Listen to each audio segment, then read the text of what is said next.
আসসালামু আলাইকুম। আজকে আমি পোলাও তৈরি করব। এর জন্য আমার লাগছে পোলাওয়ের চাল, ঘি, সাদা তেল, পেঁয়াজ কুচি, কাঁচামরিচ, তেজপাতা, এলাচ, দারুচিনি এবং লবণ। পরিমাণটা আমি কখনোই বলি না, কারণ তা সদস্য সংখ্যার উপর নির্ভর করে। আমার ঘরের সদস্য সংখ্যা একটু বেশি।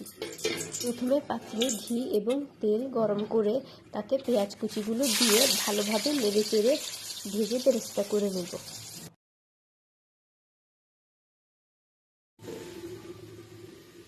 এবার বেরেস্তাগুলো উঠিয়ে নিন।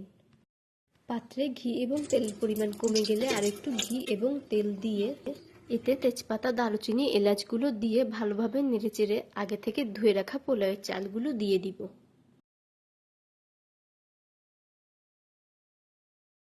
পোলাওয়ের চালটা কিছুক্ষণ ভেজে নিন।